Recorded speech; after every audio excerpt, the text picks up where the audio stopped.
an impression that I've been told a lot of people get from me is that I'm fake, that I'm fake, that I'm fake, that I'm fake, that I'm fake.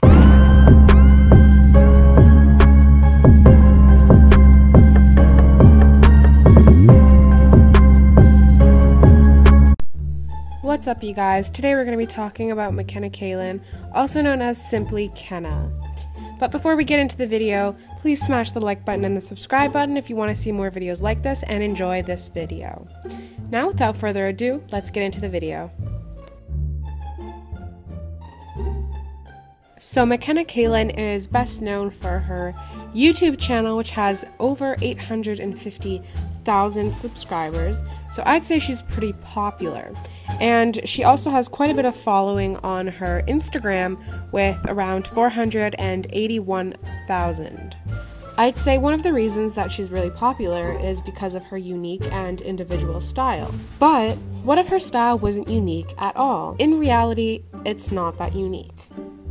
She acts like she's the only one that likes flower headbands and vintage stuff and vintage clothes and poems and writing and tattoos and colorful hair, when in reality there are so many people like her. One of them being Anastasia Louise. You can search up her channel. She's exactly like this girl. If not, she's more real than this girl is because she doesn't steal ideas from other people.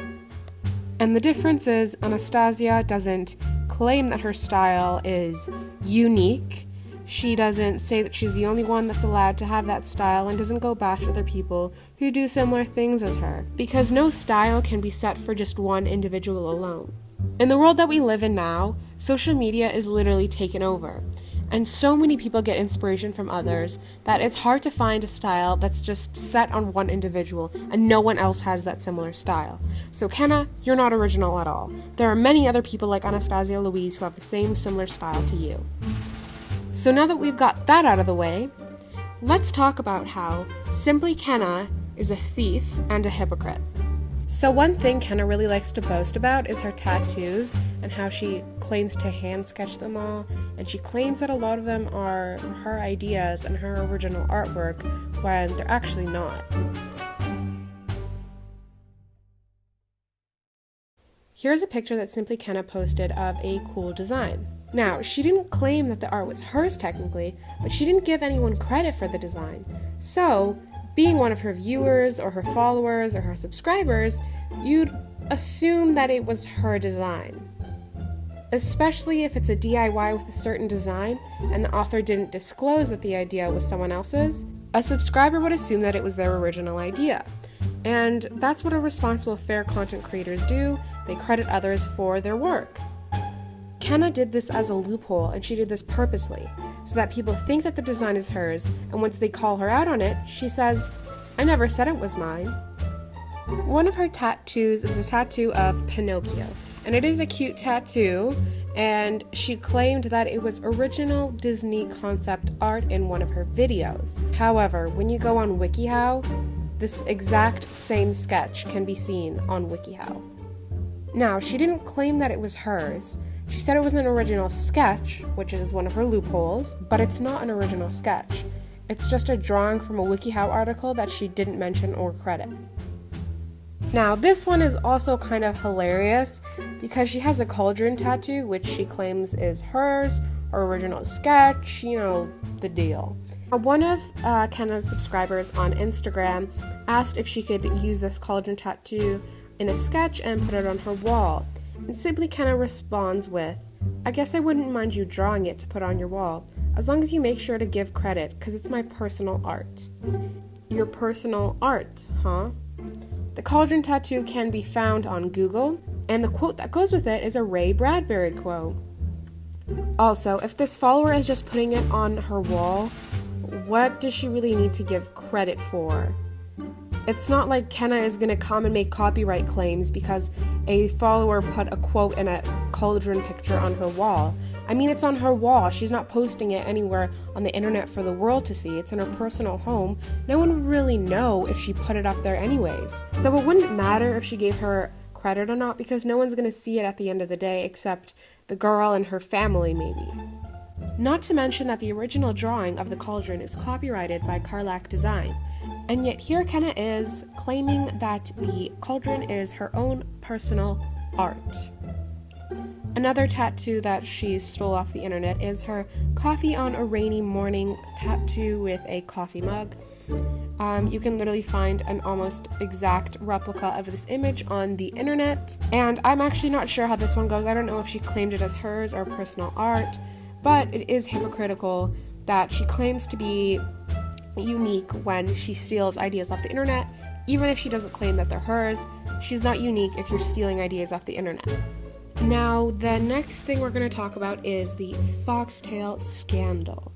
Now, this doesn't have anything to do with her tattoos, and it also is the most known theft of Kenna. So not too long ago, Kenna released her foxtail logo art, and she claimed it was her own.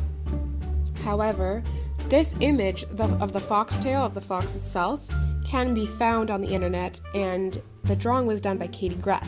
And Katie Greff does not allow her art to be used for commercial purposes. However, Kenna still features her foxtail drawings in multiple of her videos, which are still monetized videos. Shortly after people found out that she took the foxtail logo, she commented this: "The whole ordeal is being taken out of context.